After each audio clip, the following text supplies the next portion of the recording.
everyone, I'm Captain Logan, and welcome back to Primetime Crisis. Today, talking about the second episode of Supergirl for the season. It's The Last Children of Krypton, our last Superman episode for right now, and of course, it's going to be really interesting to see how well this show does without Superman. Still managing to integrate him in a fun way and making him feel like really the quintessential classic Superman without him completely stealing the show, and I like that quite a bit. The ratings for the beginning of the season, as I talked about last time, were pretty good for the CW. It was right neck and neck with Flash, which of course does really well for them, and I'm interested to see if it drops off at all or if people continue to be engaged by it, because I think they do a really good job of keeping Supergirl at the front of this and having Superman there as a again a mentor figure and as a friend and not a crutch. And I think it's a really good marketing strategy because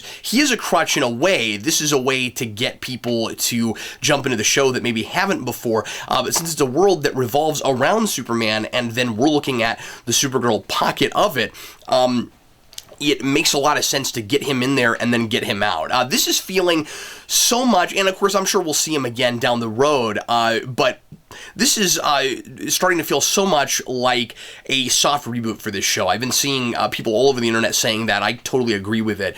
I think if you didn't watch first season and you're curious about this, if for nothing else just to see Superman, I say this is wholly watchable without seeing the first season. I think it does a really good job of recapping things that need to be recapped, letting you know about stuff that it is building on from the first season, but it is by and large kind of leaving a lot of that stuff behind it.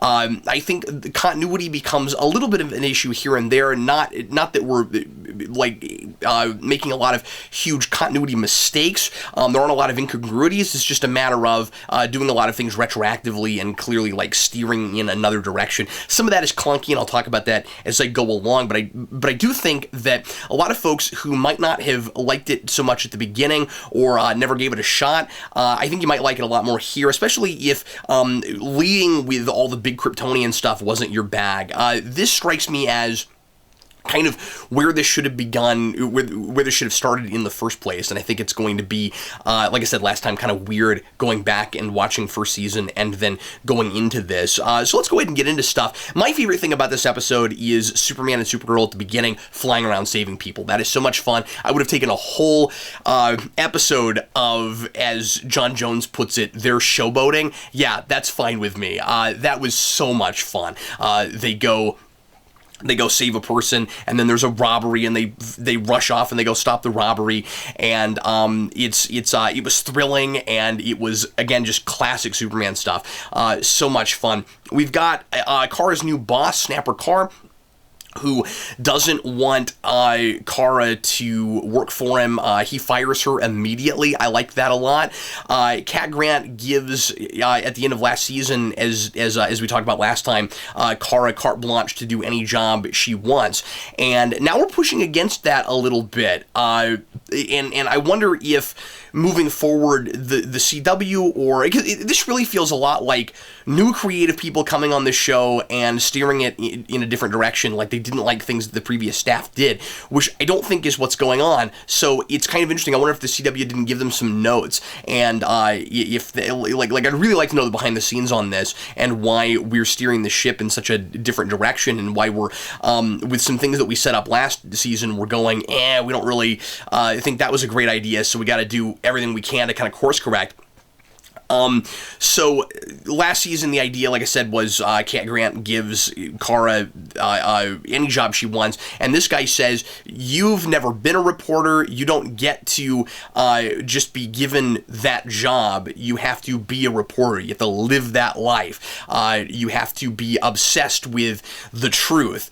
And this is kind of a commentary, and we had some of this last year too, on the perceptions of millennials as entitled people, as people who just want the world handed to them. And this episode is kind of Kara being that way a little bit and realizing that she shouldn't, and that's not the example that Superman puts forth, and that very often the hard way is the right way. And that's And I've always thought that was weird with this character, because she's not exactly a millennial.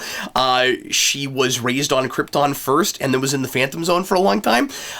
So her upbringing would be during a little bit of that, but that wouldn't be like her most formative years. Not really. So maybe the idea is supposed to be that she's swept up a little bit too much in current culture. And this is just me talking about what the show is saying, of course, about that whole thing. Not to get into the politics of it beyond that show. But anyway, so her character arc is kind of learning to live with change and not take the easy way out. And she would love to do what Cat Grant's doing. Cat Grant is leaving, and she's decided that her job isn't challenging anymore. She needs a new challenge. And Supergirl is thinking about dropping everything and leaving also, but for not the same reasons and for not the right reasons. She has a lot of responsibilities in National City, both as Supergirl and as Kara. And the main reason she wants to leave are really selfish ones. Cat Grant has kind of the luxury of getting up and leaving because there's the way they play it, there's nothing keeping her there. And of course, it is her company, but I guess she can do anything with that she wants to. I have reservations about that whole thing, and we'll get to it in a moment, but that's at least how the episode is trying to play it, in paralleling those two characters. And I kind of like, and usually I find Alex to be incredibly melodramatic, and there are a couple characters this season, her and Wynn, that didn't do a lot for me last season that I'm liking a lot more here. Wynn certainly had his moments. The Toyman episode is spectacular. But he's really coming to his own now, and she, I think, I don't know if that's how I would describe it with her, but we have a really kind of tense scene where she's telling Kara where she's talking about all the sacrifices that she's made, and how unfair it would be for Kara to just drop everything and leave, especially since they haven't found their father yet. They haven't found Jeremiah. And Supergirl's kind of like, don't turn this around on me, but ultimately Alex is kind of right about it. And I had never really thought so much about that, about how Alex had this whole other track, or I had forgotten about it. And I'm pretty sure that's in the first season, that it's talked about that she wanted to be, I can't remember if it's a doctor or a nurse, something to do with medicine. And she leaves all that behind so that she can join the DEO and secretly try to keep her sister safe. And because she has made her whole life about that, she thinks it's not fair for Kara to just drop everything and go to Metropolis, because hanging out with Superman is more fun than doing what she's doing in National City. And because, again, dealing with the Snapper Car guy is hard. So I surprisingly liked all of that. So, like I said, her character arc is about how she doesn't want to change, or she doesn't like change. I think that's interesting for a character who lost her planet. Of course, unlike Clark, she was actually there and remembers being on Krypton, and you'd maybe if you had that in your past, you might kind of cling to some kind of stability and normality. Having said that, I understand her being upset about Cat leaving, but she also ropes Superman leaving in there too, and that makes her seem unintentionally kind of almost mentally unstable. I mean, maybe I shouldn't go that far, but it's silly because Superman's on vacation. He's decided to stick around a little bit longer and hang out with Supergirl and help her, stop crimes and things. But to rope that into, I can't stand it when things change, well, you were okay with the change of him showing up, but now that he's leaving, you can't handle that. I mean, I get it. She was getting used to having him around and was thinking about going to Metropolis, but I just thought roping that in was a little bit silly because he's not been there very long, and she knew that he was going to leave. The Cat Grant thing is a bombshell. And let me go ahead and talk about that That's obviously a contrived way to write her out because Callista Flockhart doesn't want to have to move to Vancouver, and she was billed as not a regular this season because of that move to the CW. I really wish it came from a more concrete place, that there was something more specific that kind of built us up to it. Maybe something to do with her son or something. It really comes kind of out of left field. I kind of like the build up to it from the first episode of the season where she doesn't have the gumption right away to tell Kara that she's leaving, but it's played as kind of a mystery. Obviously something is going on, and it's telegraphed really hard that she's going to leave, even if you don't know the behind-the-scenes production stuff that Callista Flockhart's not going to always be in the show. It's obvious that she's going to go, and when it just turns out that, well, it's not challenging anymore, and she needs something new in her life, it's kind of anticlimactic. I do think both of the scenes she has with Kara and then Supergirl, respectively, not knowing that they're the same character, which is ridiculous, because after some stuff last season, she absolutely should know that, but I digress. I thought both of those were pretty touching scenes, and maybe a little bit sappy, but not putting the cheese, laying the cheese on so thick like a lot of things did last season. I think we're finding a better balance this time around this season with all of that stuff. Okay, moving right along. So Cat Grant leaves. We find out at the end that Jimmy Olsen is getting her job. I would have liked to seen. My main complaint about this episode is scenes I feel like we should have gotten in the aftermath that we didn't. There's two of them.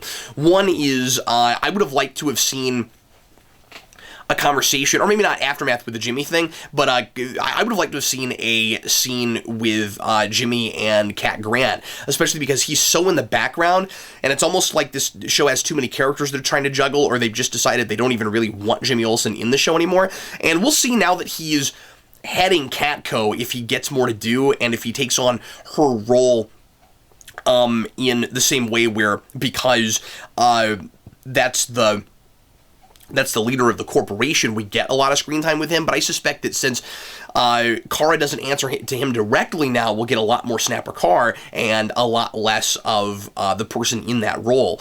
So I kind of think there's a good possibility that that we've kind of not only written out the Jimmy and Supergirl romance plot, but that we've maybe kind of written Jimmy out.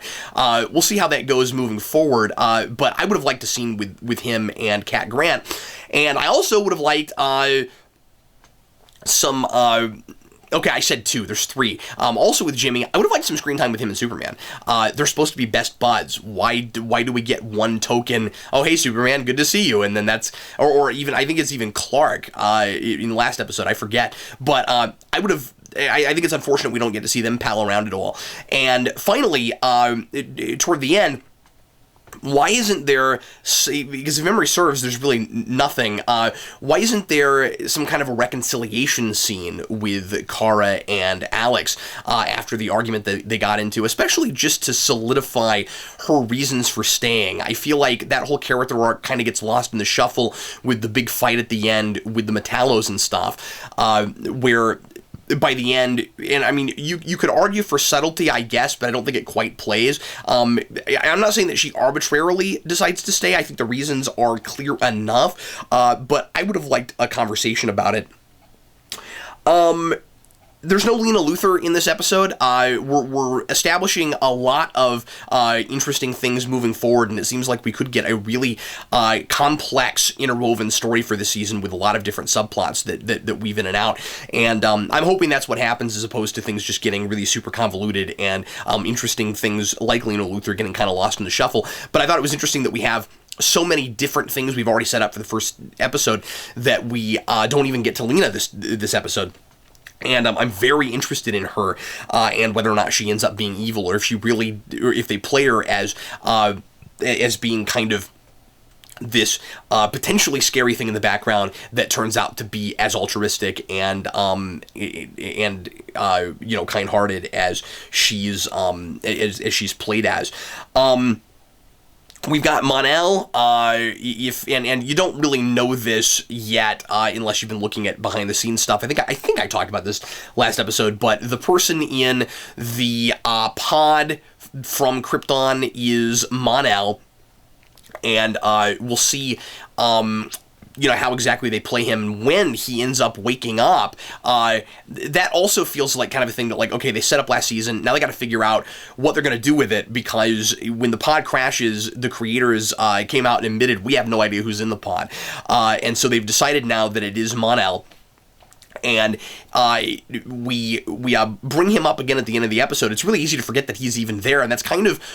Initially, it's played as one of the things that keeps Superman in there in the first place, and then we don't deal with it, and then Superman leaves, and then Supergirl's like, is talking to him. And that's clearly a thing that we have plans to do things with, and I'm sure he'll become an interesting supporting character, and I imagine we'll parallel him with Supergirl, because whichever version of Mon-El they're doing, he has to have come from, if not Krypton, some other alien world, and will be having to adopt Earth as his new home after, growing up on another planet and remembering that. And so that could be really interesting. It doesn't seem like a thing that they're sweeping under the rug and trying to write out real quick, but it does feel like they have so many little subplots to shuffle right now, to juggle right now, that we haven't been able to do a lot with that yet. We get to go to Metropolis. That's cool. And we also get to go to the Fortress of Solitude, which I think looks absolutely fantastic. We got to see Kelex. That was really cool.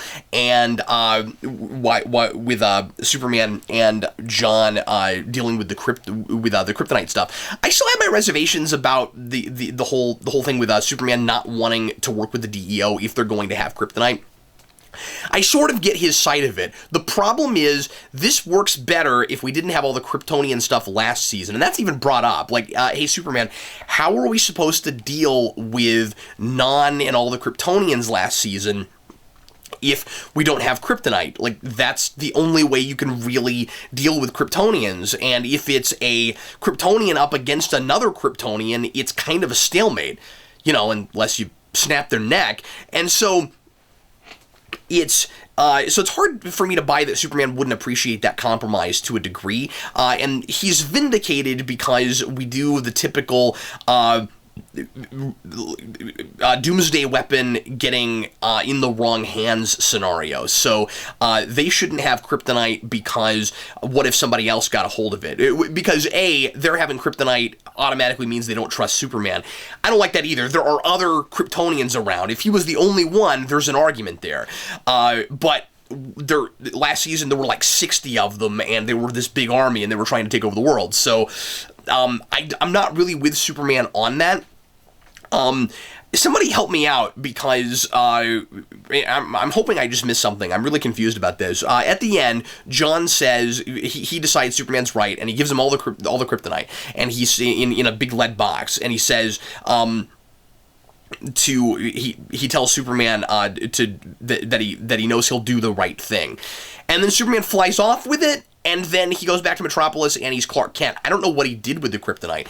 Was that supposed to be played as like a secret, where we're not supposed to know what exactly he does with it? Or did I miss something? And like, maybe that's going to be a thing that we reveal later, like, here's where the Kryptonite is. But it's cut kind of weird. It's sort of like there's a piece missing, and I don't think that there is. I think that's on purpose, but I'm not sure what the point of it is. So, despite my reservations about that, I do like that, I like the argument, I just don't like it as well with a world where there are a lot of other Kryptonians. Because it is a classic Superman thing, where you do the right thing regardless of the outcome, and the right thing is to give people the benefit of the doubt. That is very Superman. So I do really appreciate that. I also like how stern and tough the Superman can be. He's not a pushover just because he has the values he has and because he's a Boy Scout, and I really like that. He can get real tough at times. And I think this guy plays that incredibly well. I don't have a lot to say about Superman other than that. He's not all over this episode. And again, that's a thing I really appreciate, and I think is a strategy to try to keep people watching past Superman. Maybe I should go ahead and talk about this now, too. a lot of rumors going around, or maybe speculation is a better way to put it, on the internet right now that perhaps this show is planning a Death of Superman scenario. I would love that because with just 2 episodes, they've created the best on-screen Superman I've seen in a really long time, and I already really like this guy. And it's really sad. Batman vs Superman does Death of Superman, and I'm not feeling anything because that Superman didn't come alive for me. And if you did it next episode, if you immediately did Death of Superman, I would be sad, and there would be tears, and that's really impressive, especially because it's not suddenly the Superman show for 2 episodes, and I really like the Superman. He feels like Superman. So you kill this guy off, and it feels like you killed off Superman the icon, my childhood hero. And I think that would be a wonderful season-long arc, especially with all of the Death of Superman stuff that's already in this show. Namely, building up to Cyborg Superman, which this episode is telegraphing really hard. A lot of foreshadowing for Cyborg Superman, and I imagine we're going to get that probably before the season break, the mid-season break, which I'm really hoping for. They're talking about it really hard, like if you know your comics, you know your Cyborg Superman.